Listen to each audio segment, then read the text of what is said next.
देखिए, लिवर का बेसिकली बीमारी काफ़ी स्टेजेस में होती है। जी। सिंपल फैटी लिवर से लेकर हम्म। ज़्यादा सूजन आना या जी। सिरोसिस तक भी जा सकती है। जी। सर, मोस्ट कॉमनली पेशेंट को कौन सी स्टेज पे जाके पता चलता है कि उसको लीवर की बीमारी है? जैसे हाँ, सर पंजाब तो खाने के हाँ, नाम से जाना जाता है, अलग हाँ अलग जी, तरीके का खाना खाने के लोग हुँ, शौकीन भी होते हैं, हाँ पर जी, उसके बाद उनको एक बीमारी का सामना करना पड़ता है जो है फैटी लिवर। हाँ जी, हाँ जी। इसका कितना असर, खाने का कितना असर होता है फैटी लिवर में? फैटी लिवर जैसे आपने पहले बोला खाना, हम्म। तो processed and ultra processed food, calories का एक्सेस में होना, जी। एक पर्सन को जितनी कैलोरीज़ चाहिए अगर वो उससे ज़्यादा कैलोरीज़ लेगा, हम्म। तो वो तो जाके फैट ही बनेगा और लिवर में ही डिपॉज़िट होगा क्योंकि लिवर ही स्टोर करता है सब कुछ। जी। दूसरी चीज़ अगर फिजिकल एक्टिविटी नहीं होगी तो उनका हम्म। कैलोरी एक्सपेंडिचर नहीं होगा, तो जी। वो कैलोरीज भी फैट में कन्वर्ट होकर स्टोर हो जाएंगी। हम्म। स्पेसिफिकली मिडनाइट स्नैकिंग, जो लोग जी। रात को सोते सोते स्नैकिंग कर लेते हैं, जी। वो cold drinks, carbonated beverages, high calorie content, fructose content, hmm. ये सब चीज़ें नंबर वन कॉज है फैटी लिवर का, जी। Along with alcohol. जी। अल्कोहल भी एक मात्रा के बाद लिवर में फैट डिपॉजिट कराता है। इन खाने के कारण ही कुछ सिम्टम्स होंगे, जैसे कि मेरे को गैस हो रही है, हम्म। मेरा एसिड ऊपर आ रहा है, मेरा हम्म। खाना नहीं पच रहा है, जी। मेरे को थोड़ा सा पेट फूला फूला लगता है या दर्द होता है। हम्म। ये सिम्टम्स हम ये नहीं कह सकते कि फैटी लिवर के ही हैं, ये लाइफस्टाइल के सिम्टम है, ये बैड लाइफस्टाइल के सिम्टम है। हर फैटी लिवर के पेशेंट को दवाई की ज़रूरत नहीं होती है। जी। सबसे इम्पॉर्टेंट है लाइफस्टाइल चेंजेस। अगर लाइफस्टाइल चेंजेस नहीं होंगे तो कोई दवाई भी उसको रिवर्स नहीं कर सकती। अगर वेट लॉस नहीं होगा, हमारे बॉडी का एनवायरनमेंट ठीक नहीं होगा, तो फैटी लिवर ठीक नहीं होगा। सर, पीलिया क्या होता है? उसका कोई असर पड़ता है हमारे लीवर पर भी? लीवर कैंसर के कितने केसेस है? देखिए, लिवर कैंसर जो होता है, प्राइमरी जो लिवर का ही कैंसर होता है, उसमें 80-90% लोगों में अंडरलाइंग लिवर में खराबी होती ही है। हम्म। लिवर कैंसर एक खराब लिवर में ही होता है, वो उसके लिए खाद का काम करता है, हम्म। जिससे कि कैंसर डेवलप हो जाता है। जी। लेकिन 10-15% में बिना लिवर खराब हुए भी कैंसर हो सकता है, जैसे कि फैटी लिवर के पेशेंट्स। हम्म। जिनको एडवांस फैटी लिवर होता है, उनमें बिना लिवर सिरोसिस हुए हम्म। कैंसर हो सकता है। हम्म। तो काफ़ी लिवर कैंसर के पेशेंट्स हम लोग रोज देखते हैं। इसका मुख्य हाँ, कारण कोई पता है कि मुख्य इस? कारण लिवर में खराबी होना। अब वो अल्कोहल से भी हो सकती है, हम्म। वो मोटापा, डायबिटीज के कारण भी हो सकती है, हम्म। हेपेटाइटिस बी वायरस के कारण भी हो सकती है, हम्म। कुछ टॉक्सिन्स होते हैं, एफ्लाटॉक्सिन्स वगैरह, वो हमारे यहाँ इतना प्रेवलेंट नहीं है, उसके कारण भी हो सकती है। ਸਤਿ ਸ਼੍ਰੀ ਅਕਾਲ, ਮੈਂ ਗਮਪ੍ਰੀਤ ਕੌਰ ਫਿਰ ਤੋਂ ਹਾਜ਼ਰ ਹਾਂ ਇੱਕ ਨਵੇਂ ਐਪੀਸੋਡ ਦੇ ਨਾਲ।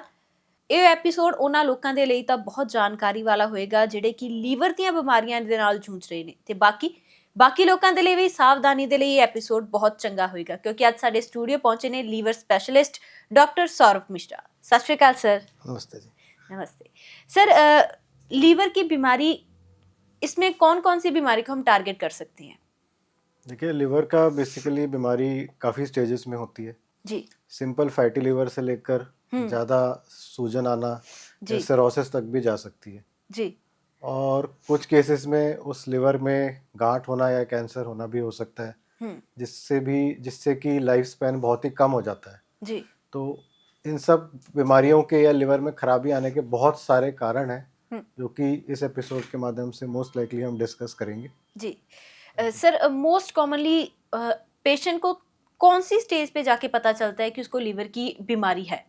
देखिए, पहले जो होता है लिवर की बीमारी का, यूजुअली तो ना 10 से 20 साल का एक एसिम्प्टोमेटिक पीरियड भी होता है, जी। जिसमें पेशेंट के टेस्ट भी नॉर्मल आ रहे होते हैं या थोड़े बहुत ऊपर नीचे होते हैं, या मोस्टली लोग तो कराते ही नहीं है, जी।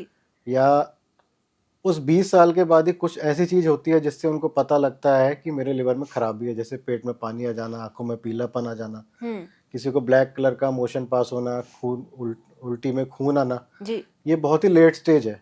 जी। बट आजकल लोग थोड़े ज़्यादा अवेयर हो गए हैं, या उनको कोई और बीमारी है तो वो टेस्ट कराते हैं, रूटीन टेस्ट कराते हैं, तो उसमें हमको काफ़ी जल्दी आजकल लिवर के पेशेंट्स पता लगने लगे हैं। जी। और विथ एडवांसमेंट इन मेडिसिन हमारे पास कई ऐसी दवाइयाँ भी आ गई हैं जिससे हम को काफ़ी हद तक एक पर्टिकुलर स्टेज से डिसीज़ को रिवर्स भी कर सकते हैं। जी।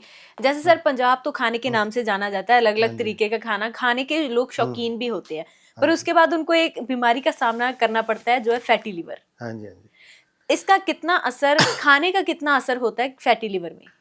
देखिए, फैटी लिवर एक सिम्टम या वो नहीं है, एक फाइंडिंग है बस। ये कोई जी बीमारी नहीं है जी कि फैटी लिवर एक बीमारी है, वो एक फाइंडिंग है कि आपने कोई और टेस्ट कराया या अल्ट्रासाउंड कराया, उसमें बोला कि आपका लिवर फैटी है, हम्म तो वो एक फाइंडिंग है। हम्म अब जब पेशेंट हमारे पास ये रिपोर्ट लेके आता है तो हमको सबसे पहले ये पता करना होता है कि उस फैटी लिवर के कारण उसको क्या प्रॉब्लम हो रही है, जी क्योंकि हमें रिपोर्ट का नहीं, पेशेंट का इलाज करना है। हम्म और ये पता करना है कि जो फैटी लिवर है वो किस कारण से है।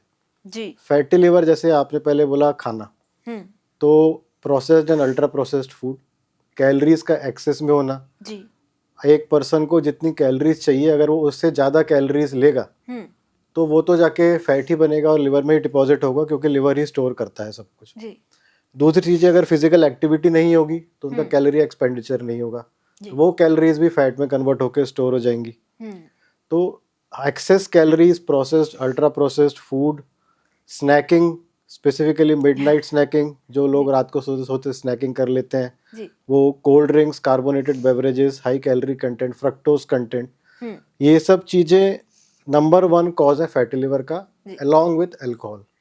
जी अल्कोहल भी एक मात्रा के बाद लिवर में फैट डिपॉजिट कराता है।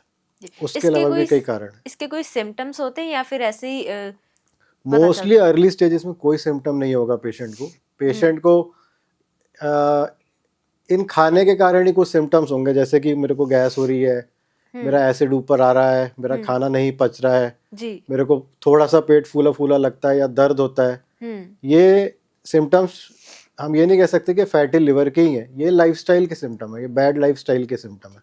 जी उसमें जब पेशेंट टेस्ट कराता है तो उसको फैटी लिवर आता है, फिर जिसको हम इवेलुएट करते हैं कि वो किस स्टेज पे है। फैटी लिवर को सर सिर्फ मेडिसिन के साथ ठीक किया जा सकता है या फिर इसके बिना भी ठीक हो सकता है? देखिए, सबसे पहले हमको पता करना होता है फैटी लिवर किस कारण से।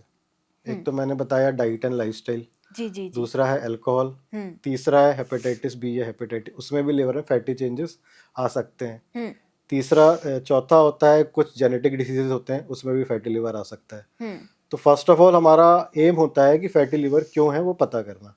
अगर लाइफस्टाइल चेंजेस के कारण है हम्म तो वो लाइफस्टाइल को चेंज करके, कैलोरीज को कम करके, एक्सरसाइज करके वो फुल्ली रिवर्स हो सकता है बाय 5 to 10% वेट लॉस। जी उसमें एक इम्पॉर्टेंट स्टेप आता है कि हमको ये पता करना होता है कि जी फैटी लिवर किस स्टेज में है। तो इसकी उसमें भी स्टेजेस होती है? हाँ जी, सिंपल फैटी लिवर होता है, फैटी हम्म लिवर के साथ सूजन होती है जिसको हम इन्फ्लेमेशन कहते हैं, जी या सिकुड़न होती है जिसको हम फाइब्रोसिस कहते हैं। हम्म तो स्टेज 3 फाइब्रोसिस तक तो हम रिवर्स कर सकते हैं। जी तो वो हमें पता लगता है, आजकल बहुत अच्छा टेस्ट है फाइब्रोस्कैन लिवर।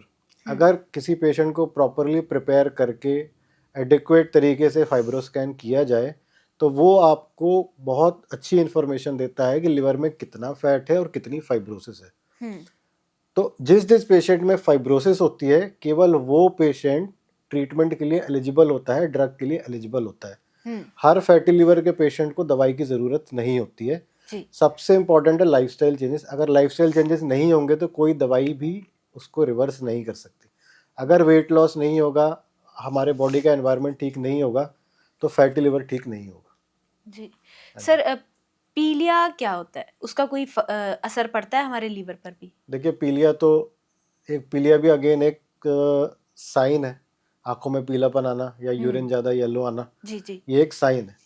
अब उसके काफ़ी कारण होते हैं। एक तो एंड स्टेज लिवर डिसीज जिसको होती है, उसमें आंखों में पीलापन आ जाता है। जी मोर कॉमनली बारिश का मौसम होता है या उसके बाद जब बाहर का खाना खाते हैं, उसमें जूस वगैरह पीते हैं, शिकंजी वगैरह पीते हैं, उसमें कई बार हेपेटाइटिस ए या हेपेटाइटिस ई का वायरस होता है, उससे एक्यूट हेपेटाइटिस होता है, उससे पीलिया हो सकता है। तीसरा होता है कि पित्ते की नलकी होती है, पित्ता होता है हमारा गॉल ब्लैडर, कई बार उसका स्टोन खिसक के नीचे आ जाता है, उससे ब्लॉक होने के कारण पीलिया हो सकता है। कई बार किसी कैंसर्स और ट्यूमर्स के कारण भी पीलिया हो सकता है। तो जी पीलिया भी अगेन केवल एक सिम्टम है, एक साइन है रिपोर्ट्स में। हमें उसका कारण पता करके फिर उसका स्पेसिफिक इलाज करना होता है। तो उसे ऐसा तो नहीं है कि दोबारा पीलिया होगा फिर?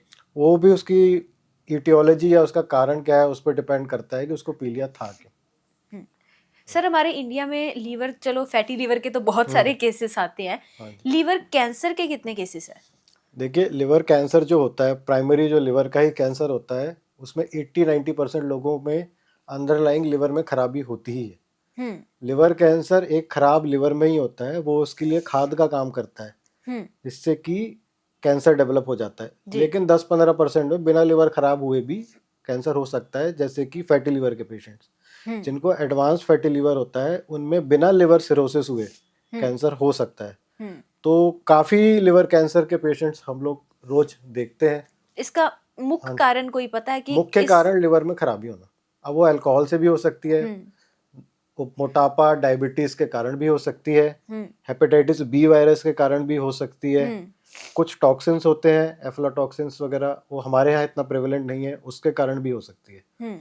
तो उसमें मेन चीज होती है अंडरलाइंग लिवर का खराब होना, वहां पर खाद होना कैंसर बनने के लिए जी।